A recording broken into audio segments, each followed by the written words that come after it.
नमस्कार दोस्तों, आप सभी का आपके अपने YouTube चैनल एग्ज़ाम की में स्वागत है। तो जैसा कि आज हम लोग MCQ लगाने जा रहे हैं RMB के, repair and maintenance of building के, ठीक है। तो इसके चलिए MCQ स्टार्ट करते हैं और इसके भी MCQ को हम लोग आज कंप्लीट करते हैं। तो सबसे पहला क्वेश्चन है व्हाट इज़ PVC, ठीक है। PVC क्या है? तो हम जानते हैं कि PVC जो होता है इसको बोलते हैं हम लोग पॉली विनाइल क्लोराइड, ठीक है।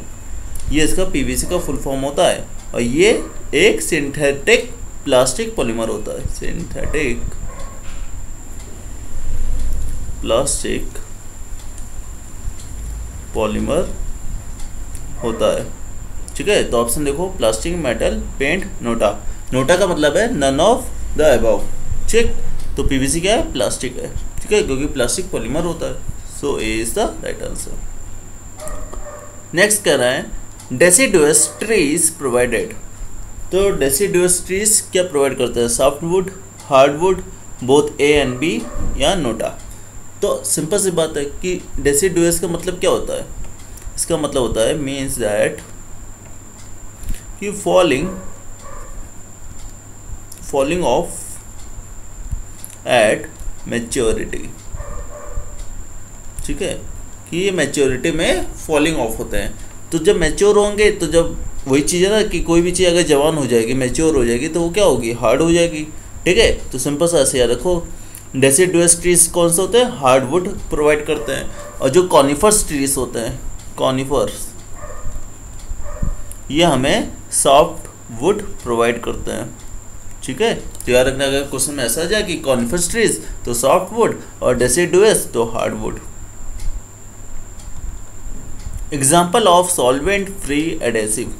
अब सॉल्वेंट फ्री एडेसिव का एग्जाम्पल कौन सा है? PVA, VAC, epoxy adhesive, NOTA.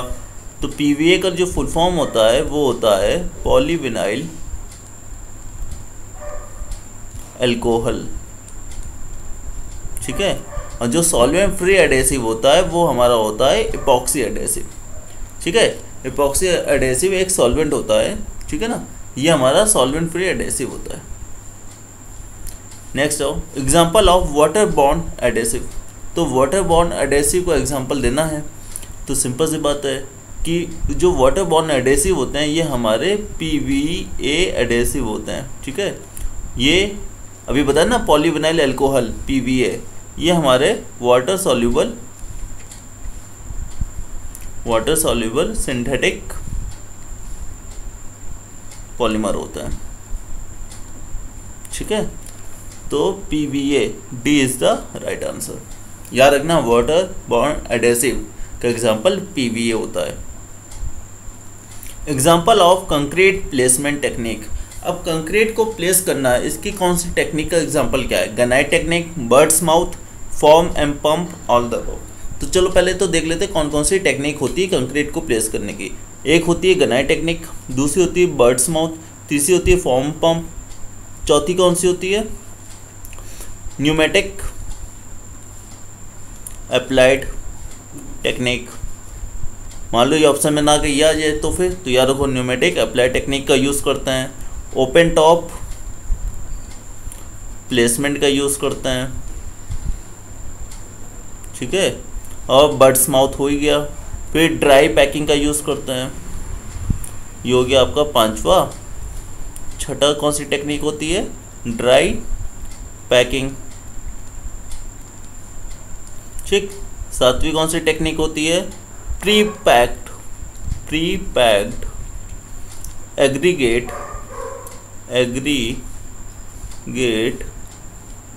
Concrete, ठीक है। सातवीं हो गई। एक होती है, आठवीं होती है, इसमें यूज़ करते हैं हम लोग ट्रॉमल अप्लाइड टेक्निक, ठीक है ना। बाकी तुमने देखी है, बाकी ये तीन लिखी हैं, तो ये तीनों ही यहाँ पे हैं, तो all the above is the right answer, ठीक है। मान लो कि अगर ये तीनों की जगह ये वाली भी टेक्निक का नाम दे दे तो आपको पता होना चाहिए कि ये कंक्रीट प्लेसमेंट टेक्निक होती हैं। Next of Which of these is a method used for surface preparation? कि सरफेस प्रिपरेशन के लिए कौन सी विधि का प्रयोग किया जाता है। तो ऑप्शन है chemical cleaning, salt blasting, sand blasting, all the above. तो सबसे पहले ये जान लो कि सरफेस प्रिपरेशन के लिए हम कौन कौन से मेथड का यूज़ करते हैं। एक करते हैं केमिकल क्लीनिंग का, ठीक है, दूसरा है सॉल्ट ब्लास्टिंग, तीसरा है सैंड ब्लास्टिंग। एक और इसमें यूज़ करते हैं हम लोग, यूज़ करते हैं, लिख देता हूँ यहाँ पे, स्टीम क्लीनिंग। ठीक है, स्टीम का मतलब भाप से भी क्लीन करते हैं, ठीक है ना। तो ये all the above is the right answer हो जाएगा। ठीक, ये 4 हम लोग यहाँ पे यूज़ करते हैं मेथड। नेक्स्ट हो, which of the following defect appears due to presence of alkalies in the brick, कि ईंटों में जो क्षार की उपस्थिति के कारण निम्न में से कौन सा दोष प्रकट होता है। तो ब्लोटिंग, इसका हिंदी होती सूजन, फिर ब्लैक कोर, काला कोर, क्रैक्स जानती है, एफ्लोरोसेंस, फूलना। तो सिंपल सी चीज़ है ये, तो 7 का D is the right answer होगा कि एफ्लोरोसेंस होता है एल्कली के प्रेजेंस के कारण। ठीक, यहाँ पे ये कुछ नहीं है। Which component of good bricks earth added in small quantity during the manufacturing of bricks to give yellow into bricks and decrease shrinkage। देखो हिंदी में क्या कह रहा है कि ईंट निर्माण के दौरान इनमें से कौन एक अच्छी ईंट के लिए अवयव की थोड़ी सी मात्रा मिश्रित की जाती है जो कि पीला रंग और संकुचन को घटाने के लिए होता है। ठीक है, तो oxide of iron, silica, magnesia, NOTA. NOTA समझो ना, नन ऑफ द अबव, इनमें से कोई नहीं। ठीक, तो सिंपल सी बात है, हम क्या यूज़ करते हैं ब्रिक्स को येलो करने के लिए, मैग्नीशिया। तो C is the right answer. अच्छा देखो यहाँ ब्रिक्स की बात आई है तो सबसे पहले हम तो ये देख लेते हैं कि कौन कौन से इसके इंग्रेडिएंट होते हैं। ठीक है, तो एक होता है आपको सिलिका। सिलिका होता है हमारा 50 से 60%। फिर एल्यूमिना यूज़ करते हैं 20 से 30%। फिर लाइम 10%। फिर होता है मैग्नीशिया का यूज़ किया जाता है, ये होता है लेस देन 1%। ठीक है, एक इंग्रेडिएंट होता है ऑक्साइड ऑफ आयरन, ये आप लोगों ने इसको बीएमसी में पढ़ा होगा, ये होता है 5 से 6%। ठीक है ना, ये सारे इंग्रेडिएंट यूज़ करते हैं हम लोग ब्रिक्स को बनाने में। ठीक है, तो यहाँ पे C is the right answer. Which of the following is not mechanical property of bricks, कि हिंदी में सुन लो इसको, ये मतलब है निम्न में से कौन सा ईंट की मैकेनिकल प्रॉपर्टी नहीं है। तो modulus of rupture, texture, tensile strength, NOTA. तो भैया मॉड्यूलस ऑफ रप्चर भी मैकेनिकल प्रॉपर्टी है, टेंसाइल स्ट्रेंथ भी मैकेनिकल प्रॉपर्टी है। टेक्सचर का मतलब होता है बनावट, तो बनावट तो मैकेनिकल प्रॉपर्टी के अंतर्गत नहीं आता है। So D is the right answer, B. ठीक है, टेक्सचर जो है ये मैकेनिकल प्रॉपर्टी नहीं होती है। नेक्स्ट है the minimum compressive strength of first class brick should B. ठीक है, तो प्रथम श्रेणी की जो ईंट होती है उसकी न्यूनतम संपीड़न सामर्थ्य निम्नलिखित होनी चाहिए। ठीक है, तो कंप्रेसिव स्ट्रेंथ की बात कर रहे हैं। तो सबसे पहले ये जान लो कि जो आपकी फर्स्ट क्लास ब्रिक होती है, फर्स्ट क्लास ब्रिक्स के लिए हम कंप्रेसिव स्ट्रेंथ कितना लेते हैं, 105 किलोग्राम पर सेंटीमीटर स्क्वायर। ठीक, सेकंड क्लास के लिए कितना लेते हैं, 70 kg पर सेंटीमीटर स्क्वायर। ठीक है, अगर मान लो कि कॉमन बिल्डिंग ब्रिक्स की यूज़ हो रही है, कॉमन बिल्डिंग ब्रिक्स की बात हो रही है, तो यहाँ पे हम लोग 35 kg पर सेंटीमीटर स्क्वायर लेते हैं। ठीक है, तो यहाँ पे देखो ऑप्शन देखो, 7.5 हो गया, नहीं 9, 10 तो 105 kg 10 न्यूटन पर mm स्क्वायर। तो C is the right answer हो जाएगा। फर्स्ट क्लास ब्रिक्स का पूछा है, ये देखो लिखा हुआ है यहाँ पे। Next, for checking the length of bricks as per IS how many bricks are to be taken. Hindi में कह रहा है कि भारतीय मानक के अनुसार ईंटों की लंबाई जांचने के लिए कितनी ईंटों को लिया जाना चाहिए। तो इंडियन स्टैंडर्ड की जब आप देखोगे तो वहाँ पे हमें पता चलता है कि 20 ब्रिक्स का हम लोग लेकर इसको लेंथ को चेक करते हैं। ठीक है ना, तो 11 का हो जाएगा आंसर सी। नेक्स्ट क्वेश्चन है which of the following is good for making the bricks. ठीक है, तो निम्नलिखित में से ईंट बनाने के लिए क्या अच्छा है। ऑप्शन क्या क्या है, सिल्टेड सॉइल, वेदर्ड क्ले और मिट्टी नोटा। सिल्टेड सॉइल का मतलब होता है गाद मिट्टी, ये हो गई मौसमी मिट्टी, फिर मिट्टी और फिर NOTA, none of the above. तो सिंपल सी बात है, तो सब जानते होंगे कि जब हमें ब्रिक्स बनाना होता है, अच्छी ब्रिक्स के लिए हमें वेदर्ड क्ले का हम लोग यूज करते हैं। तो B is the right answer. The process of mixing clay, water and other ingredients to make bricks is known as. मिट्टी, पानी और अन्य सामग्री के मिश्रण द्वारा ईंटों को बनाने की प्रक्रिया का क्या नाम है। Tempering, kneading, pugging, NOTA. तो इसका जो आंसर होता है ये नीडिंग होता है ना। नीडिंग में क्या करते हैं, पानी को, क्ले को और जो भी अदर इंग्रेडिएंट हैं, ठीक है ना, सिल्का, एल्यूमिना, लाइम, सबको डाल के हम उसमें आपस में मिक्स करते हैं। ठीक है, तो ये होती है नीडिंग। ठीक है, जिसको हम लोग गूंथना कहते हैं, हिंदी में गूंथना कहते हैं, नहीं आटा गूंथो, तो वैसे यहाँ पे भी हमें गूंथना होता है, kneading. The term frog means, अब फ्रॉग का मतलब यहाँ मेढक से नहीं है, ठीक है ना।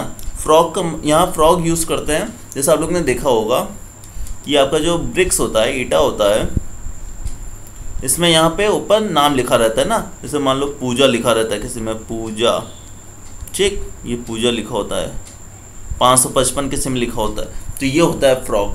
ठीक है, तो अब फ्रॉग का क्या मतलब है, an apparatus to lift the brick, soaking brick in water, a depression on the face of the brick, NOTA. Hindi में समझ लो क्या कह रहा है। पहला कह रहा है कि ईंट को उठाने के लिए एक इक्विपमेंट की बात हो रही है, फिर कह रहा है जल में ईंट को भिगोना, फिर ईंट के फलक पर अवनमन, और फिर नोटा तो है ही है। तो सिंपल सी बात हम जानते हैं फ्रॉग क्या होता है, a depression on the face of the bricks. तो 14 का C is the right answer. In the process of brick manufacturing, the pug mill is used for। ठीक है, तो ईंट के उत्पादन की प्रोसेस में निम्न में से किस ऑपरेशन में पग मिल का उपयोग किया जाता है। मिश्रण में ब्लेंडिंग, बर्निंग होता है दहन करना, टेम्परिंग, नोटा। तो सिंपल बात हम जानते हैं जब पग मिल में हम लोग टेम्परिंग करते हैं, ठीक है ना, ये तो सबको पता होगा, पढ़ा होगा जब ब्रिक्स में, तो टेम्परिंग की जाती है पग मिल में। C is the right answer.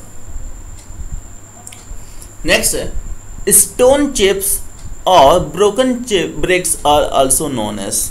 ठीक है, तो स्टोन चिप्स या ब्रोकन ब्रिक्स को ये भी कह सकते हैं, स्क्रैप कहते हैं, नहीं, वेस्ट, डस्ट, स्पॉल। देखो स्क्रैप तो स्क्रैप ही हो गया, वेस्ट जानते ही हो, डस्ट धूल होती है, स्पैल, तो spall is the right answer होगा। ठीक है, तो स्टोन चिप्स हो या फिर ब्रोकन, टूटे हुए ईंटे को हम लोग स्पैल बोलते हैं। What is the function of alumina in brick earth? ठीक है, तो ईंट की मिट्टी में एल्यूमिना का कार्य क्या है। To increase durability, to prevent shrinkage, to impart plasticity, to increase impermeability. तो क्या टिकाऊपन को बढ़ावा देता है, सिकुड़ने में बचाता है, या फिर प्लास्टिसिटी प्रदान करता है, या फिर ईंट में इम्परमेबिलिटी को इंक्रीज करता है। तो हम जानते हैं कि एल्यूमिना का जो यूज़ होता है ये क्या करता है, ये इम्पार्ट करता है प्लास्टिसिटी को to the brick earth, so that it can be easily moulded, ताकि हम इजली मोल्डेड कर सकें। तो एल्यूमिना का काम होता है प्लास्टिसिटी प्रोवाइड करना। C is the right answer. The minimum compressive strength of second class brick should be. अभी इसी की बात हो रही थी ना कि द्वितीय श्रेणी की ईंट की न्यूनतम संपीड़न शक्ति कितनी होनी चाहिए। मैंने अभी ऊपर ही बताया कितनी, 70 kg पर metre square. So A is the right answer. ये भाई वैल्यू याद रखना। Which of the following is an odd one as regard requirement of good brick earth. अब इसको हिंदी में समझो, कह रहा है कि अच्छी ईंट मिट्टी की आवश्यकता के संदर्भ में निम्नलिखित में से कौन बेमेल है। ठीक है ना, तो it must be free from lumps of lime. ठीक है, लाइम के लम्स से फ्री होना चाहिए। It should not be mix with salty water, salty water के साथ मिक्स नहीं होना चाहिए। It must be non homogeneous. ठीक है, तो नॉन होमोजीनियस होना चाहिए या फिर नोटा। ठीक है ना, इस समझ में। तो यहाँ पे कौन सा ऑड है, it must be non homogeneous. भैया नॉन होमोजीनियस नहीं होना चाहिए हमारा ना, तो यहाँ पे सी जो है वो हमारा ऑड है, बाकी ये तीनों दोनों चीज़ तो होनी चाहिए।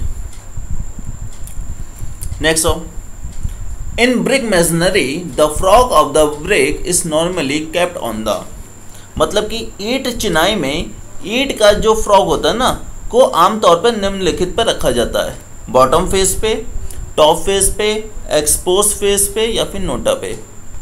बताओ, टॉप फेस याद है ना, टॉप पे अभी मैंने फ्रॉग बनाया था, जो पूजा लिखा था वो टॉप फेस पे था। 21 हो, the plasticity to mould bricks in suitable shape is contributed by, मतलब कि ईंटों को उपयुक्त आकार में ढालने के लिए निम्न में से कौन सा प्लास्टिसिटी प्रदान करता है। अभी बताया था एल्यूमिना, ठीक है ना, एल्यूमिना होता है। सिलिका क्या करता है भाई, सिलिका का काम होता है कि क्रैकिंग को प्रिवेंट करना है, क्रैकिंग, श्रिंकेज, वार्पिंग को ये प्रिवेंट करता है, ठीक है ना सिलिका, और यूनिफॉर्म शेप में लाता है। ठीक, एल्यूमिना का क्या काम होता है, ये प्लास्टिसिटी प्रोवाइड करता है और ब्रिक्स को मोल्ड करने में हेल्प करता है। लाइम का क्या काम है, लाइम जो होता है आपका प्रिवेंट करता है श्रिंकेज में, जब सूखती है ना ईंट, ड्राई होती है, तो वहां पे जब श्रिंकेज आता है तो लाइम उसको सिकुड़ने से रोकता है, ठीक है ना, ये काम होता है। मैग्नीशिया सिंपल सी बात है, ये भी श्रिंकेज को रोकता है, ठीक है ना, और येलो कलर को प्रोवाइड करता है ब्रिक्स को। The percentage of alumina in a good bricks clay सोड में, अभी देखो लिखा था ऊपर, देखो एल्यूमिना का कितना परसेंटेज लिखा है, यहाँ पे देखो एल्यूमिना 20 to 30%, ठीक। अब देखो यहाँ क्या पूछा, द परसेंटेज ऑफ एल्यूमिना पूछा है गुड ब्रिक्स में 20 to 30%, ठीक है ना, तो ए इज़ द राइट आंसर। ये याद रखना भैया, परसेंटेज भी पूछ सकता है तुम लोगों से। नेक्स्ट हो, the ingredient of brick earth enabling the brick to retain their shape is, मतलब कि क्वेश्चन कह रहा है कि ईंट की मिट्टी का वह घटक जो ईंटों को उनकी आकृति बनाए रखने में सक्षम बनाता है। अभी मैंने बताया था, कौन सा था, सिलिका ना, सिलिका का यही काम होता है कि उसको रिटेन कराता है उसको शेप में, ठीक है ना, silica B is the right answer. The brick which is light in weight reduce the transmission of heat, sound and dampness is known as, मतलब कि कह रहा है कि जो ईंट वजन में हल्की होती है, ऊष्मा का संचरण, ध्वनि और नमी कम करती है, उसे क्या कहते हैं, हॉलो ब्रिक कहते हैं, कैविटी ब्रिक, सेल्यूलर ब्रिक या ऑल द अबव। तो याद रखना कि ऐसी ब्रिक को हम लोग हॉलो, कैविटी, सेल्यूलर तीनों ही कहते हैं, मतलब कि all the above, D is the right answer होगा, ठीक है ना। याद रखना जो वेट में लाइट होती है तो वो हॉलो भी होगी, कैविटी भी होगी, सेल्यूलर ब्रिक भी होगी। नेक्स्ट है, clay bricks are made of earth having, जो क्ले ब्रिक्स होती हैं किसकी बनी होती है, अभी देखो ऊपर, फिर आ जाओ ऊपर, ये याद रखो, सिलिका 50 से 60%, एल्यूमिना 20 से 30%, लाइम 10%, ठीक। अब देख लो कि सिलिका कितना है, 35 से 70%, और एल्यूमिना कितना, 10 से 20%, यही तो था अपना। ये 10 से 20 सिलिका तो होता नहीं है, 35 से 70 एल्यूमिना, नियरली इक्वल भी नहीं होते, नियरली इक्वल प्रोपोर्शनल एल्यूमिना नहीं, बिल्कुल नहीं। So is the right answer होगा 35 से 70% सिलिका यूज़ कर सकते हैं और 10 से 20% एल्यूमिना का यूज़ कर सकते हैं, ठीक है। नेक्स्ट है, the position of brick cut to form angle other than right angle in plane is known as, मतलब कि कह रहा है कि तल में समकोण के अतिरिक्त अन्य कोण प्राप्त करने के लिए ईंट के भागों को यथास्थित करना कहलाता है। Queen closer, king closer, closer, squint closer. तो देखो ऐसी जो ब्रिक होती है, जिस ब्रिक की बात कर रहे हैं, ठीक है ना, तो कैसे ब्रिक की बात कर रहे हैं हम, देखो बना रहे हैं, इस ब्रिक को कुछ इस तरह हम लोग काटेंगे,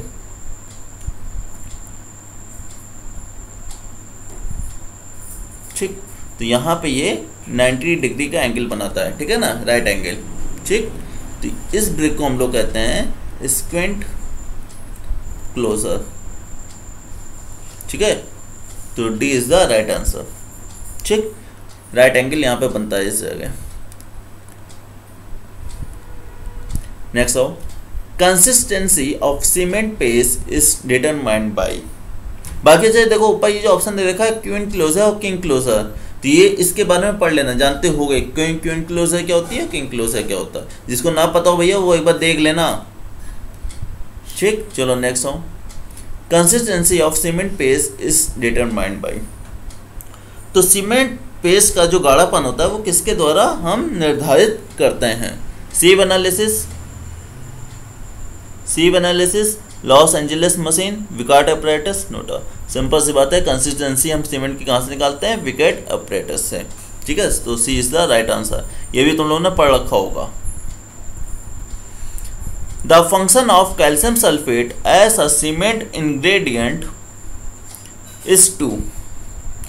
तो कैल्शियम सल्फेट का फंक्शन क्या है?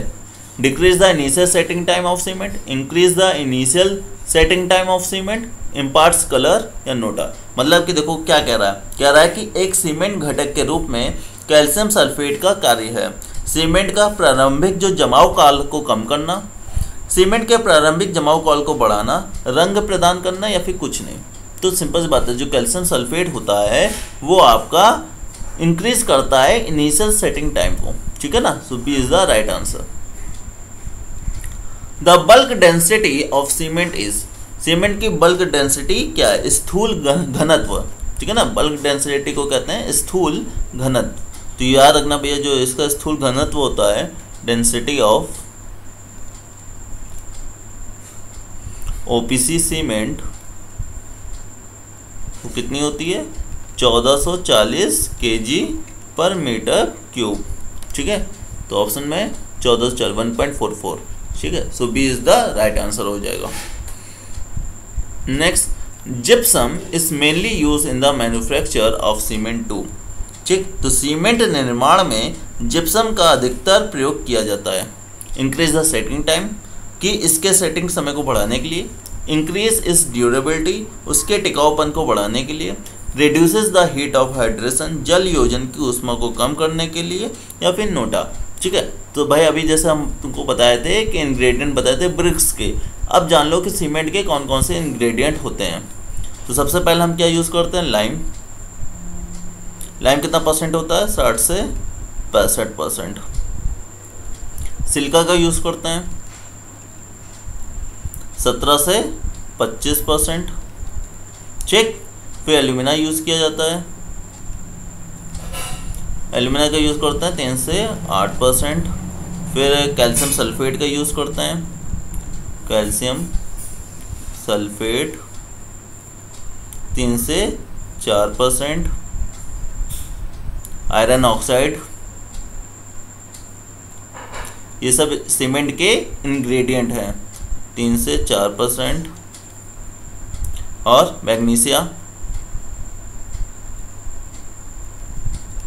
1 से 3%। सल्फर 1 से 3%। और फिर एल्कलीज का भी यूज़ करते हैं सीमेंट में।